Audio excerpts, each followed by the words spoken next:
যে কোনো অনুষ্ঠানে মেয়ে পটানোর গোপন কৌশল জেনে নিন। প্রথম দেখাতে প্রেম অথবা প্রথম পরিচয় রিলেশন, এমন ঘটনা প্রতিদিন হাজার হাজার ঘটতেছে। এটা নতুন কোনো কথা নয়, বাট সবচেয়ে মজার ব্যাপার কি জানেন? এই প্রথম দেখাতে প্রেম বা প্রথম পরিচয়ের রিলেশন এমন ঘটনা প্রতিদিন যতগুলো ঘটে তার মাঝে 50%-এর বেশি ঘটনাই ঘটে থাকে বিভিন্ন অনুষ্ঠানে। তার মানে দাঁড়ালো, আপনি যদি কোনো অনুষ্ঠানে যান আর আপনার যদি মেয়ে পটানোর ইচ্ছা থাকে, তো আপনার একটা ব্র্যান্ড নিউ গার্লফ্রেন্ড জোটার সম্ভাবনা বহুগুণ বেশি। আর আপনি এটা জানলে আরো অবাক হবেন যে মেয়েগুলো রিলেশন করতে মোটেও আগ্রহী নয়, যে মেয়েগুলো তাদের আশেপাশে কোনো ছেলেকে ঘেঁচতেই দেয় না, এমন মেয়েগুলোকেও অনুষ্ঠান বা বিয়ে বাড়িতে খুব সহজেই পটানো যায়। তো এর পিছনে আসল রহস্যটা কি, সেটা নিয়ে তো আলোচনা করবই। সেই সাথে অনুষ্ঠানে মেয়ে পটানো সম্পর্কিত মজার কিছু তথ্য এবং মেয়েদের একান্ত গোপন কয়েকটি তথ্য আমি ফাঁস করে দিব, যেগুলো যে কোনো অনুষ্ঠানে মেয়ে পটানোর সময় আপনার কলিকাতা হারবালের মতো কাজে দিবে। তো নাম্বার 1, মেয়েরা সবচেয়ে বেশি মনোযোগ দিয়ে সাজুগুজু করে যে কোনো অনুষ্ঠানে যাওয়ার সময়, কারণ মেয়েরা ভাবে অনুষ্ঠানে অনেক মেয়ে থাকবে, তো আমি এমন করে সাজবো যেন আমাকেই সবার চেয়ে বেশি সুন্দর লাগে। আর এই চক্করে পড়ে মেয়েরা ঘন্টার পর ঘন্টা ব্যয় করে সাজুগুজু আর মেকআপ করতেই। তো ভাইয়া, একটা মেয়ে যে এত কষ্ট করে, এত সময় ব্যয় করে, এত এনার্জি নিয়ে এত সুন্দর করে সাজলো, মেকআপ করলো, তো সে অনুষ্ঠানে যাওয়ার পর কিভাবে বুঝবে তাকেই সবার থেকে বেশি সুন্দর লাগতেছে? তাকে দেখে অন্য কোনো মেয়ে বলবে যে তোমাকেই সবার থেকে বেশি সুন্দর লাগতেছে? মনে মনে সব মেয়েরাই তো নিজেকে বিশ্ব সুন্দরী মনে করতেছে, তো অন্য মেয়ের প্রশংসা করার প্রশ্নই ওঠে না। তাই এখানে মেয়েরা একটা টেকনিক ইউজ করে। মেয়েরা লক্ষ্য করে ছেলেরা তার দিকে তাকাচ্ছে কিনা, তার সাথে লাইন মারার চেষ্টা করতেছে কিনা। যখন দেখে ছেলেরা অন্য মেয়েদের রেখে তার দিকেই বেশি তাকাচ্ছে, তার সাথে লাইন মারার চেষ্টা করতেছে, তখন তারা মহা খুশি হয়ে যায়, কারণ তখন তারা বুঝতে পারে তাকেই সবার চেয়ে বেশি সুন্দর লাগতেছে। তো বস, এটি থেকে কি বুঝলেন? মেয়েরা কোনো অনুষ্ঠানে গেলে তারা নিজেরাই চায় ছেলেরা তার দিকে দেখুক, তার সাথে লাইন মারুক, তাকে পটানোর চেষ্টা করুক, তার রূপের প্রশংসা করুক। আর যখন কোনো ছেলে এগুলো করে, তখন মেয়েরা ছেলেটির উপর এত খুশি হয় যে ছেলেটি সোজা মেয়েদের হৃদয়ে এন্ট্রি নিতে পারে।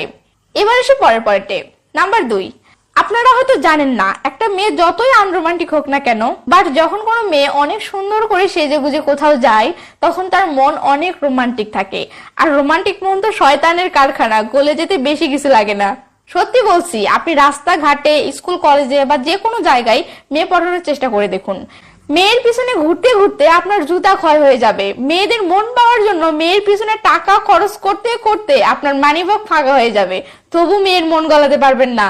অথচ বিয়ে বাড়িতে বা কোনো অনুষ্ঠানে মেয়েদের মনে এত রোমান্স যে কই থেকে আসে বুঝি না। মেয়ের দিকে তাকিয়ে একটু হাসি দেন, মেয়ের সাথে একটু চোখাচোখি করুন, লুকোচুরি খেলুন, সিনেমা স্টাইলে কিছু করুন, ব্যাস মেয়ে কাবু। সত্যি বলছি, এটাই বাস্তব সত্য। বিশ্বাস না হলে কোনো অনুষ্ঠানে গিয়ে ট্রাই করে দেখুন, ফল না পেলে তখন বললেন। এবার আসে পরের পয়েন্টে, নাম্বার 3। মেয়ের বয়ফ্রেন্ড থাক বা না থাক, মেয়ের রিলেশন করার ইচ্ছা থাক বা না থাক, এগুলো কোনো প্রসঙ্গ নয়। প্রতিটি মেয়েই কোনো অনুষ্ঠানে গেলে এনজয় করার চেষ্টা করে। ছেলেদের লাইন মারা, ছেলেদের সাথে দুষ্টামো করা, মজা করা, এগুলো খুব এনজয় করে। আমি অনেক দেখেছি, মেয়ের হয়তো অলরেডি বয়ফ্রেন্ড আছেই, তবুও কোনো অনুষ্ঠানে গেলে ছেলেদের সাথে বিন্দাস মজা করে, ইরকি ফাজলামি করে। কিছু মেয়ে আছে যারা কোনো অনুষ্ঠানে গেলে উল্টা মেয়ে হয়ে ছেলেদের সাথে লাইন মারে, নানা দুষ্টামি করে, যেন তারা ভুলেই যায় যে তার বয়ফ্রেন্ড আছে। ওই যে আগের পয়েন্টে বললাম না, রোমান্টিক মন শয়তানের কারখানা, তো কাহিনীটা আসলে এটাই। তো মাম্মা, এটা থেকে কি বুঝলেন? কোন অনুষ্ঠানে গিয়ে কোনো মেয়েকে দেখে যদি ক্রাশ খান, তো মেয়ের বয়ফ্রেন্ড আছে কিনা, মেয়ে পড়বে কিনা, এগুলো নিয়ে ভেবে সময় নষ্ট না করে মেয়েকে রোমান্টিক স্টাইলে মজা দেওয়ার চেষ্টা করুন, মেয়েকে রোমান্টিক করার চেষ্টা করুন। আর একবার যদি সেটা পারেন তো আর কি, রোমান্টিক মন শয়তানের কারখানা। আজকে যা হওয়ার হয়ে যাক, কালকেরটা পরে দেখা যাবে। নাম্বার 4, যারা গোপন সমস্যায় ভুগতেছেন তারা কোনো অনুষ্ঠানে মেয়ে পটাতে যাবেন না। মেয়ে তো পটাতে পারবেনই না, বরং অপমান হয়ে চলে আসবেন। গোপন সমস্যা বলতে কিছু ছেলে আছে যারা মেয়েদের সামনে কথা বলতে ভয় পান। মেয়েদের সামনে গেলে যাদের হাঁটু কাঁপার ব্যারাম আছে, এমনিতে বাঘের মতো গর্জন করেন, বাট মেয়ের সামনে গেলে বিড়াল হয়ে যান। তারা কোনো অনুষ্ঠানে গিয়ে মেয়ে পটানোর চেষ্টা করবেন না, কারণ অনুষ্ঠানে মেয়ে পটাতে গেলে হিম্মত থাকতে হয়, নিজের প্রতি কনফিডেন্স থাকতে হয়। হুট করেই অপরিচিত একটি মেয়ের সামনে গিয়ে তার নাম শোনা, কোনো বাহানায় তার সাথে কথা শুরু করা বা তার নাম্বার চাওয়ার মতো সাহস থাকতে হয়। নয়তোবা দেখবেন আপনার স্পিড এত স্লো যে আপনি মেয়েটিকে ডাউনলোড দিতে দিতে অন্য কেউ এসে আপনার সামনেই মেয়েটিকে 4G স্পিডে ডাউনলোড করে গার্লফ্রেন্ড বানিয়ে নিবে। কারণ কোনো অনুষ্ঠানে একটা মেয়েদের পিছনে এত ছেলে লাইন মারে যে আপনি আইডিয়াও করতে পারবেন না। এমনকি আপনি যে মেয়ের সাথে লাইন মারতেছেন আপনার সাথের বন্ধুটিও হয়তো সেই একই মেয়ের সাথে লাইন মারতেছে, অথচ আপনি সেটা জানেনই না। তো মাম্মা এটা থেকে কি বুঝলে? ফাস্ট হতে হবে, নইলে যে মেয়েকে তুমি তোমার বন্ধুদের ভাবি বানাতে চাচ্ছ সেই মেয়েকেই তোমারই ভাবি বলে ডাকতে হবে।